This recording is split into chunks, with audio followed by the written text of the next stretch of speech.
What is up, everybody? Welcome back to the channel. It's been a few months since the last upload, but we're back in the game now. Just been really busy with some other stuff. We're gonna be working on the kayak today. Walleye season just opened up last Saturday here in New York, so yeah, we're getting this thing all ready to go, adding some stuff to it. We got a few things last night from Gander Outdoors. So yeah, guys, if you're new to the channel, hit the subscribe button along with the bell. It only takes a couple seconds to do it, and it really does help trying to get to that 1,000 subs. And yeah, guys, so hang in there. We're gonna start working on this thing and get to it. Maybe have a clip of doing some fishing at the end if we get out today. Not sure, it's Mother's Day, so I'm not sure if we'll have enough time, but yeah, guys, so let's get right to it. All right, so this is some of the stuff that we got.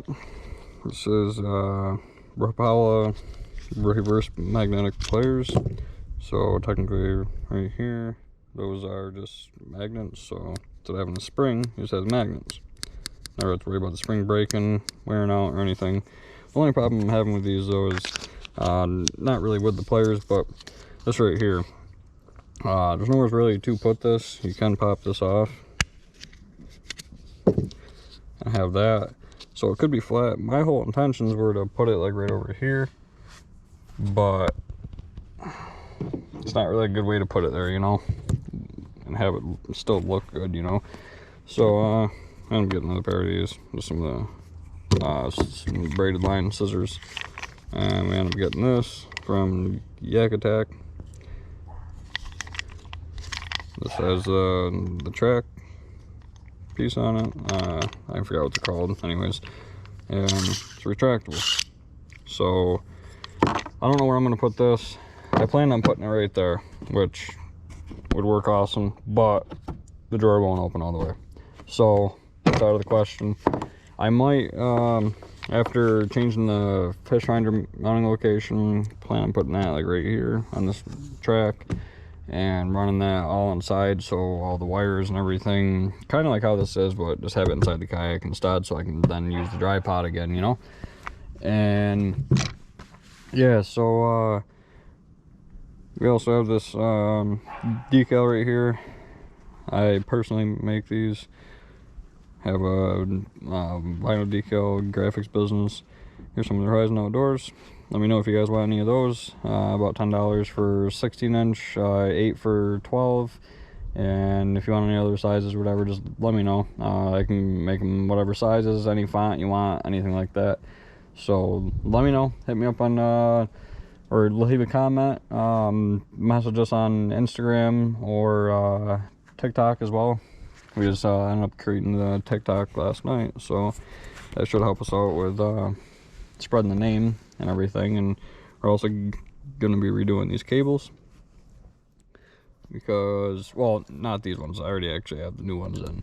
I tried doing that last night, but it was just too dark out and it just wasn't a good time, so we're gonna do that today. And I think that's about it.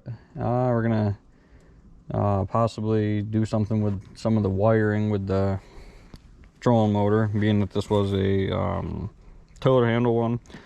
I made that up there with the PVC, and I just have this big heavy cable that runs along the whole edge of the kayak. I'll show you guys here. It'll run right along into here, all the way up along here, in between the seat, and back over to here, and then the box is right here, and it looks junk. So that's why we're going to plan, try to figure out a layout of how I'm going to do this, but probably run the plug-in from the trolling motor directly into this back cover, just because these back covers, the hatch covers, whatever, they are a lot cheaper than the kayak, obviously. So if I drill a hole through that and then I end up getting a bow mount trolling motor, which I plan to get eventually, but they're expensive with the mount, and then I'm probably gonna get the iPilot with the Minn Kota. I'll probably end up getting that just to make it a little bit easier, you know, standing up, and I can just troll along the edge of the shore and everything. So let's get started on this thing, and hopefully all goes well. It's gonna be a little tricky because I'm working by myself today, so, but we're gonna make it happen. Also, I forgot to show you guys these. I'm getting the Kayak scupper plugs. and they work pretty good. Well, they fit pretty good. I haven't used them yet, just got them last night, but they fit in there good. They don't seem like they're gonna leak or anything. And the one thing I like about them is they sit flush. You don't have to worry about having the loops on top and scuffing your feet on them or anything like that, hooks getting tangled up in them, anything like that. So check those out, guys. They're pretty cheap. They're $9, I think, 10 bucks at Gander Outdoors. Bass Pro sometimes has them for a 2-pack, so 10 bucks for 2 of them. It's not too bad. I got 8 scupper holes, but I only grabbed 6 of the plugs because I forgot about the other 2 that were underneath the seat. So that's fine though. We're gonna start doing the cables probably, and after we get done with that, then we'll go on to the next.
Alright guys, so we are pretty much done with the cables and everything. So I was explaining to you that everything's all in here with the battery and everything, so here it is. These wires right here are backwards. Well, the colors are backwards. It is hooked up right. So what I ended up doing is I made some pigtails, and I actually did this for ice fishing just because the battery and everything's all in the bag. But this black wire right here, that goes to the fish finder harness. This red wire right here goes to the fish finder harness. Now this red and black wire, the bigger ones right here, those have this end on it right here, which I'm sure most of you know. You've seen this plug. This plugs right into my charger. So when I go inside after a day's fishing or whatever, let's take this just like that, put that down there. It works just like that. Alright, so now I'm moving back here. This is a couple hours since the last clip. I had something I had to do, got busy for a couple hours. But anyways, this right here, when you attach the cables, if anyone does it this way, then you're gonna need one of these end loops. I don't remember exactly what they're called, but they're made for cables and stuff. And then you're gonna need the thimbles. And also with these, make sure that you grab a hammer and something hard. I usually use this piece of wood to set on the kayak, and then put the rock on top of it and hit it on the rock. Just because they're so hard, even though they're aluminum, they don't squish very easy. But anyways, the battery, I'm gonna see if I can fit that maybe up in the front hatch, or maybe get 2 smaller batteries and wire them in parallel. I might do that. And also I played around with this too just before I started recording. I had to charge up the GoPro batteries. I flipped this right here on its side, tucked all the wires down in there so they weren't coiled all up right here, so that way I had more usable space. And also something else I'm going to be doing too, probably in the next video, we're going out to Mother's Day dinner right here shortly, so this is going to be installed also, so we have some charging. That also comes with this little pigtail too. I was gonna put it somewhere else, like maybe like right here, but the only thing with that though, it's right into the kayak, and I'm not going to be using this long term because this is not waterproof. So for right now, I'm probably just going to use it inside here And then I might put it up top. I'm not sure yet, but I'll catch you guys on the next video. And like I said, if you're not already subscribed, hit that subscribe button, support the channel a little bit. I really do appreciate everyone's support that watches the channel. So we'll catch you on the next video. Thanks for watching, guys.